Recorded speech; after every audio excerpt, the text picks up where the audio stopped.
E aí, gente, tudo certinho? Sejam muito bem-vindos ao canal Dicas do Lipe. Nessa sequência de vídeos, a gente vai falar sobre números complexos, sempre focando nos concursos de oficial militar.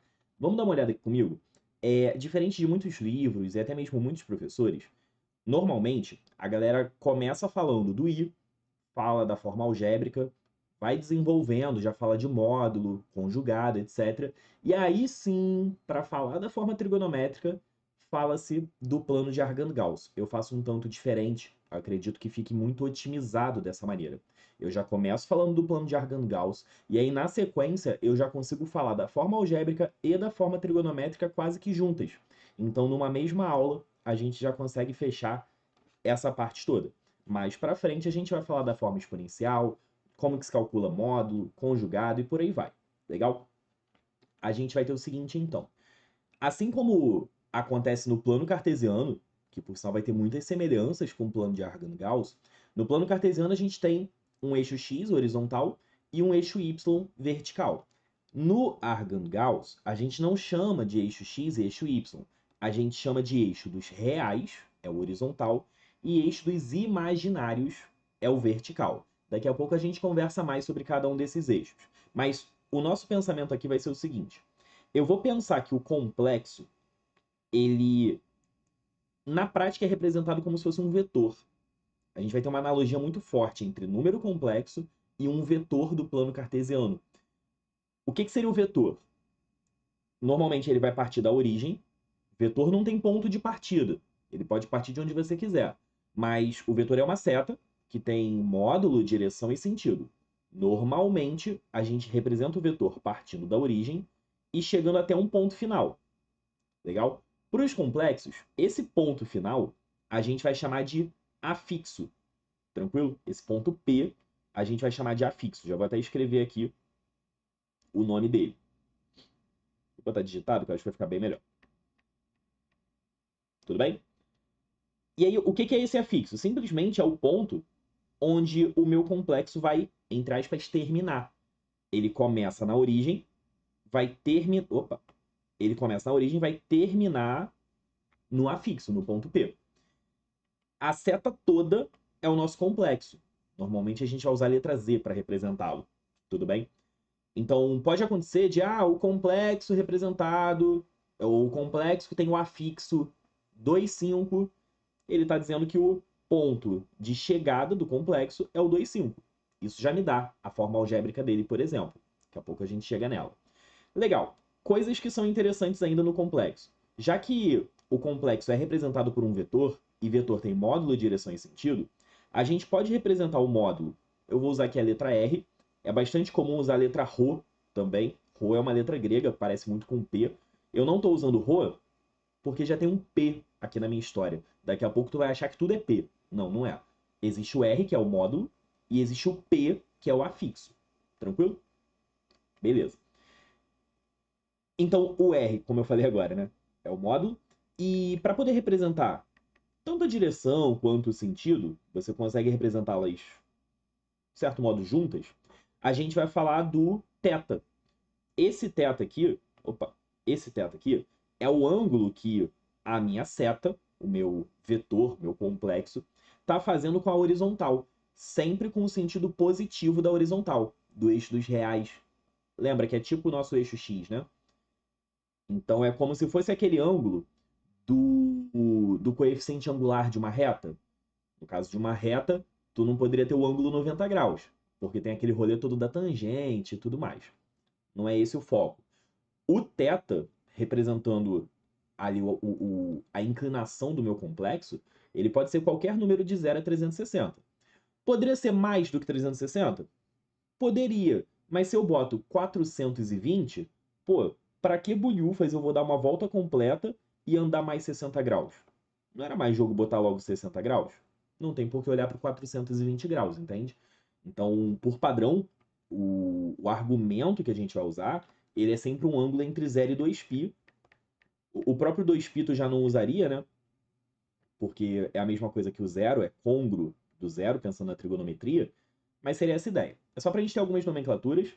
É interessante comentar também que módulo de um complexo, normalmente, a gente pode representar como módulo de Z, literalmente, né? A barra vertical representa módulo, comumente. E o argumento a gente pode representar como arg de Z. Tranquilo? Tem essas duas notações que também são bastante frequentes, é sempre interessante a gente ter atenção para elas. Tudo bem? Legal. Dito isso, a gente vai ter o seguinte agora. O que vai ser um complexo na forma algébrica? Se a gente continuar com a nossa analogia de vetores, eu vou representar aqui o vetor com coordenadas 3 e 4. Só como exemplo mesmo. Não quero falar de 3, 4, 5 agora não. Se a gente decompõe um vetor, eu estaria dizendo que na horizontal ele tem um tamanho 3 e na vertical ele tem um tamanho 4. Na prática, o que a gente está dizendo é o seguinte. Andar o vetor 3, 4, faltou a seta ali em cima, é a mesma coisa que andar 3 passos no sentido positivo do eixo x. A gente vai representar isso como 3i. Felipe, quem é o i? O i é o versor do eixo x. Eu estou fazendo uma retomada de alguns assuntos lá da geometria analítica, para poder usar aqui nos complexos, beleza? E depois que eu dou esses 3 passos para a direita, eu daria 4 passos para cima. Está um pouco fora de escala, mas aceita. Esses 4 passos para cima seriam representados pelo 4J. J é o versor do eixo Y. Felipe, não sei o que é um versor. Joga no Google. O foco da aula não é falar de vetores, tranquilo? Então tu tem aqui 3i, que seria 3 vezes o versor do eixo x, 4j, que é o versor do eixo j, do eixo y, perdão. Essa composição de movimento me dá o vetor como um todo. Na prática, o que a gente fez foi pegar o vetor e decompô-lo. Só para tu não ficar bolado comigo, que eu falei para tu pesquisar no Google, coisa que realmente você deveria fazer, o versor é um vetor unitário que dá uma direção específica que você quer. Então, por ser unitário, ele tem módulo 1, e aí se eu multiplico por 3, ele passa a ter módulo 3, entende? Por isso que funciona pegar 3i, 4j. O que eu estou dizendo, então, no final da ópera, é que o vetor v é a mesma coisa que você pegar 3i e somar com 4j, é uma soma vetorial aqui. I mais j não é número, tipo, é uma soma vetorial. Tu vai ter um método, seja do paralelogramo, seja do polígono. Geralmente aqui a gente vai usar polígono na minha construção, mas eu poderia fazer paralelogramo também. Tanto faz, tá? O fato é, essa é a forma algébrica, olha o nome, de escrever um vetor. 3i mais 4j é a forma algébrica do vetor. Vamos trazer isso para o complexo agora, que a gente teve essa conversa? Como é que vai funcionar para o complexo? Se eu falo do número complexo que tem afixo AB, nesse caso pensa que o A e o B são positivos, mas se não for, tem problema não, tá? Vai dar certo também. Eu posso pensar que eu estou dando A passos para a direita e B passos para cima. A questão do sinal é só que em vez de ir para a direita, eu iria para a esquerda. Em vez de ir para cima, eu poderia ir para baixo. A questão do sinal é só essa. É para te falar do sentido para onde você percorre, para onde você anda. Mas como é que eu vou representar dar A passos para a direita e dar B passos para cima? Como é que eu vou distinguir o eixo real do eixo imaginário? A distinção entre os eixos ocorre pelo I. O I, só para caso você não conheça, é o que a gente chama de unidade imaginária. Para efeito prático, é como se o I fosse a raiz de menos 1. Desse modo, o I ao quadrado vai ser menos 1. Eu estou escrevendo embaixo da minha câmera. Aí não faz sentido, né? O I é a raiz de menos 1. Então, na prática, o I ao quadrado, isso vai ser relevante depois que a gente for fazer conta, o I ao quadrado seria menos 1. Não estou nem discutindo potências do I agora, não. A gente vai falar disso mais para frente, quando a gente falar de raízes da unidade. No momento, eu quero que você tenha essas duas informações no bolso. Então, o que vai determinar que eu esteja no eixo imaginário é a presença do I. É como se o I fosse o versor, né? Fazendo uma analogia, é como se o I fosse o versor do eixo dos imaginários. E o que seria o versor do eixo dos reais? O 1, o número 1. Então, em termos práticos, quando a gente fala da forma algébrica de um complexo, a gente está falando que seria 1 vezes A, ou A vezes 1, se você preferir, que eu vou escrever o próprio A, mais B vezes I. Aqui não tem vetor, foi mal. Esse I não é vetor, esse I é o número complexo representado pelo raiz de menos 1. Tranquilo? A gente nunca vai escrever raiz de menos 1 na hora de uma conta. A gente vai escrever i. Simples assim. É sempre importante frisar que o a e o b são números reais, tá? O número como um todo, o z, ele será um número complexo, no sentido mais padrão da palavra de número complexo, mas os coeficientes, o a e o b, são números reais. Fechou? Tranquilo? Beleza. O que mais a gente pode falar em cima disso? Cara, é interessante você saber que existe uma notação para esse a e para esse b. A gente pode dizer que o a seria a parte real do z e que o b seria a parte imaginária do z. Não confundir com imagem de uma função. A notação é a mesma. Mas, pô, o contexto vai te dizer a diferença. Se for imagem de um cara que ele chamou de uma função, se for IM, né, de um cara que ele chamou de uma função, é a imagem. Se for IM de um número que é complexo, a gente está falando de parte imaginária. Maneiro? A parte real e a parte imaginária são sempre números reais. São os coeficientes b e a que estão aqui. Legal? Em particular, eu posso dar nomes para o meu complexo. E aí, baseado no nome que eu dou para ele, observa que isso seria uma parte do enunciado, seria um termo que está no enunciado, eu já vou ter um valor do A, um valor do B, ou alguma informação que vai acabar sendo relevante na questão. Por exemplo, se o meu número complexo especificamente for um número real, a gente vai dizer que o B é igual a zero. Né? Porque para ele ser real, eu não posso ter parte imaginária. Entendeu?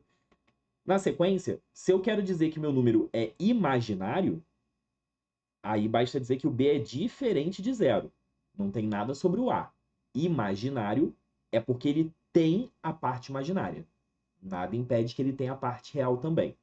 A menos que eu chame de imaginário puro. Gente, imaginário puro é tipo o puro sangue lá do Harry Potter, tá ligado? Imaginário puro, além do B ser diferente de zero, que é uma consequência do imaginário em si, o A tem que ser igual a zero. É um extra. A parte real teria que ser nula, porque a parte real sendo nula, eu vou ter o número B vezes I. E isso é um imaginário puro. Maneiro? Agora que a gente falou da forma algébrica, olha como é que fica prático falar da forma trigonométrica. A gente vai fazer menção ao que você costuma usar em lançamentos oblíquos, lá na física. Repara, quando tu tem a tua velocidade, teu vetor velocidade, tu vai fazer um lançamento oblíquo com ângulo θ. O que a gente faz nessa questão normalmente? Você calcula o Vx, calcula o Vy. Por quê? Porque o movimento em x é um movimento retilíneo uniforme e o movimento em y é um movimento retilíneo uniformemente variável. Normalmente. Normalmente. Tá? Tem situações que você vai ter MR e UV tanto na horizontal quanto na vertical. Mas aí são questões super específicas. O lance é que quando a gente tem um triângulo retângulo, como é o caso aqui, o cara horizontal, o cara não, né? O cateto horizontal, ele seria a hipotenusa, já que ele está colado com o ângulo, hipotenusa vezes cosseno. Felipe, como é que tu achou esse cosseno? Porque eu decorei. E eu tô te falando para decorar também. Hipotenusa vezes cosseno para o que está colado, hipotenusa vezes seno para o que está separado. Tá, mas como é que eu provo? Gente, qual é a definição de cosseno? Qual é a definição de seno? Começa daí que tu chega na conclusão muito fácil. Aí você vai descobrir que o cateto horizontal, que antes era o A, na verdade vai ser chamado agora de R cosseno θ. Então o que acontece é o seguinte, na forma algébrica, a gente tinha ali o A mais BI, e agora o meu A está sendo chamado de R cosseno θ.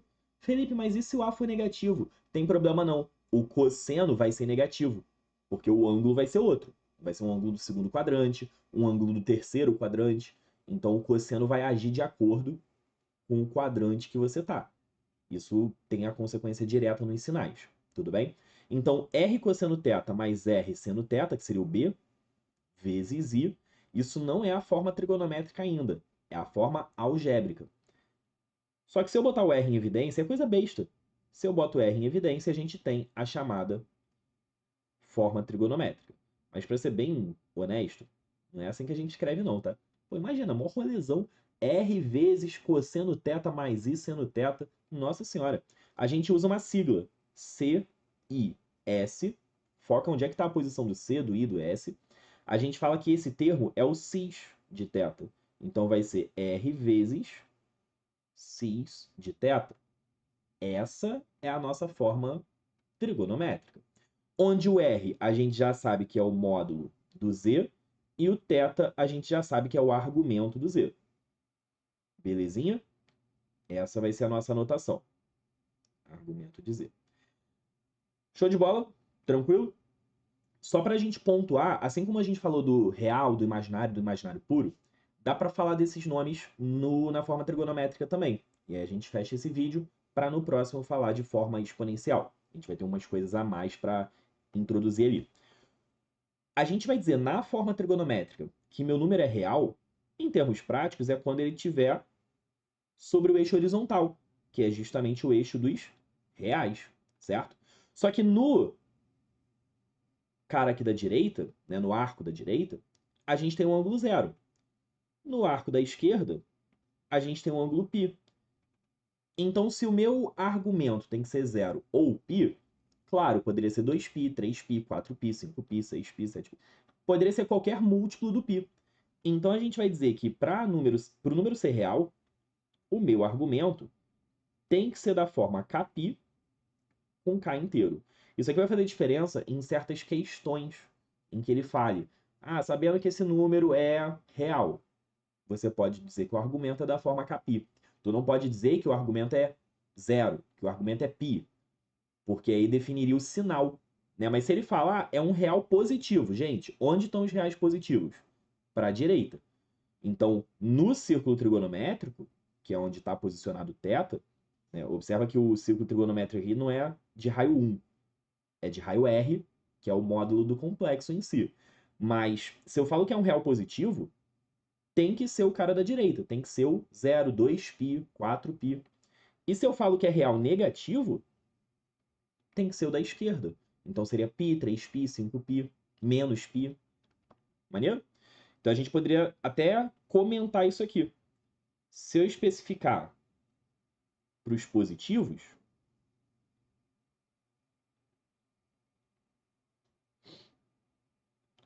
ou para os negativos, eu tenho uma informação mais específica sobre o meu teto.